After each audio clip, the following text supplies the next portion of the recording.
Oh Canada, our home and native land. Native, huh? That's pretty brazen, even for Canadians, to come in and kill the natives and squash the few that are left onto a few reservations and then declare our national anthem, this is our home and native land, ha-ha! Even the natives aren't actually native, technically. You know, they came over the Bering Strait how many thousands of years ago? The whole concept of this fucking country is that everybody came from somewhere else. So, bullshit, first line. True patriot love, I'll just let the patriots slide, and all thy sons command. So we're a nation of nothing but men. With glowing hearts we see thee rise. Rise? Who's rising? What the fuck does that mean?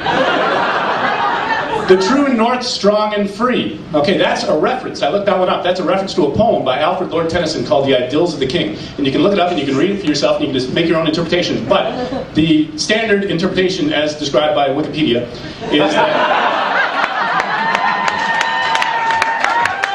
that the gist of that reference, basically paraphrased, is Canada, fuck off, you're a burden on the empire, leave us alone, go on, get out of here. From far and wide, O Canada, we stand on guard for thee. So we're a nation of soldiers, apparently. By applause, any members of the Canadian military here in the audience tonight? Pretty much all.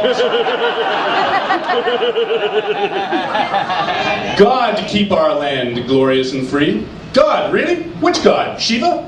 Artemis? Quetzalcoatl? No, I think it's the Christian gods. We're a nation of Christians, and it's God's responsibility to keep us glorious and free, even though we're a nation of soldiers. Okay. Oh Canada, we stand on guard for thee. It's a repetition of a previous line, not particularly a good line in the first place, but we repeat it, and then we repeat it again. Oh Canada, we stand on guard for thee. As if it's such a delicious line of poetry that we just have to repeat it. Or as if there's some extra meaning that becomes clear once you've said it a third time. Now the lyrics are slightly different in French, and meaning does count, so this is a literal translation of the lyrics in French. O Canada, land of our forefathers, so again, nah. Thy brow is wreathed with a glorious garland of flowers. What the fuck is that? How many people here are wearing a glorious garland of flowers? How many people do you see on the street wearing a glorious garland? If Canada were personified as a single person, would that person be wearing a glorious garland of flowers? What is this, Hawaii? That person would be wearing a baseball cap or a mountie hat or a toque? What could be a more Canadian piece of headwear than a toque? They have toques in the States, but they don't call them that. They call it a knitted cap. Toque is a uniquely Canadian word. As in thy arm ready to wield the sword, so also it is ready to carry the cross. So again, we're a nation of Christian soldiers. Probably appropriate when the song was written over 100 years ago, but not so much anymore. So why do we keep saying it? You know, if we had an outdated claim like that in our national anthem saying that we're a nation of Jewish farmers, or that we're a nation of Hindu blacksmiths, would we just keep on blithely saying that? Saying, well, we gotta say it, it's what we've always said. Thy history is an epic of the most brilliant exploits. That I have to give. You know, I remember studying Canadian history in a high school social studies class, and I remember thinking, one brilliant exploit after another. This is... I can't think of a single brilliant exploits in the history of Canada. Maybe burning the White House down to the ground in the War of 1812.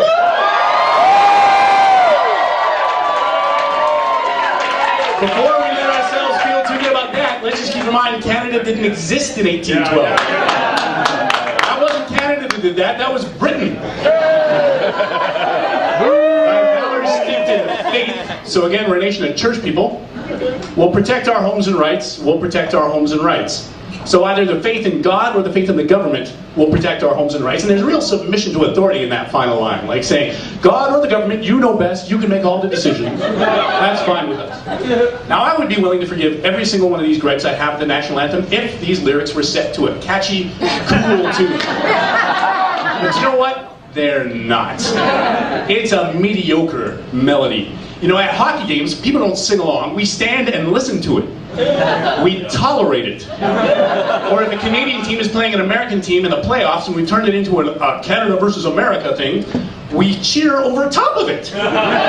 We drown it out because it's a shitty piece of music. If you were to hear it in a different context, if it was the theme for a TV show, if it was a pop song, or if it was a different country's national anthem, and you heard it at the Olympics, what would you think of it? Would you think, God, that is a good national anthem. That is a lucky country that wound up with that national anthem. No, you'd think, what a weak, whiny national anthem. It must represent a nation of weak, whiny people. Which, you know what? It's kind of how people think of us. And kind of how we present ourselves to the world. We're Canadian. We're nice. We don't bother anyone. We don't do anything. Sorry for bringing it up. But that song isn't sacred. It's not graven in stone that has to be our national anthem. A person wrote the tune, a different person wrote the French lyrics years later, a different person wrote the English lyrics years later. They probably didn't even meet each other. And it didn't become the official national anthem. You can look this up until 1980. I'm not bullshitting. And with all kinds of amendments along the way. So we chose it. We can get rid of it. This is our country just as much as anybody else's. So what should we change it to? Something that represents us. And here's my vote. Something by the Tragically Hip. And here's why. Because the Tragically Hip, for the one thing, they fucking rock. For another thing, they're genuinely popular in Canada for the right reasons. Not the way most Canadian things are popular. You know, we don't like the hip the way we like the Beachcombers, or the Edison Twins, or the Littlest Hobo, or Anne Bray, or Glass Tiger, or Kim Mitchell. Where we like them even though they kind of suck. Or we like them because they kind of suck. Because they may not be much, but they're the best we can do. That's an unofficial slogan of CBC, by the way. No, the hip fucking rock, and they've built stadiums in Canada and nowhere else. And they've toured the rest of the world many times. They don't fill stadiums in the States or Australia or the UK or Europe, only here. So there must be something about their music that speaks specifically to the Canadian soul. So why not have Blow It High Doe as the national anthem? I would proudly stand up as a rock band on the ice, rocked out to Blow It High Doe.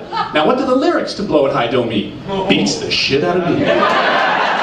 Beats the shit out of anyone, and that is the best part. Because the Hip are a band with fucking bluesy 4/4 rock with all abstract lyrics. So when you think about it, if that's our defining characteristic, we are a nation of people who wear jean jackets and wear toques and drink high alcohol content beer and fill up stadiums and mosh, pounding our fists in the air, singing along to lines like, "It's my 50 mission cap, $2.50 for an eyeball and $1.50 for an ear." Or the best one of all, we live to survive our paradoxes. That's the repeated line from Springtime, Indiana. That's the one they repeat over and over again. You will see this in stadium after stadium across Canada. Hordes of Canadians pounding their fists in the air, yelling out, "We live to survive our paradoxes." What would other countries think of us if they heard that as our national anthem?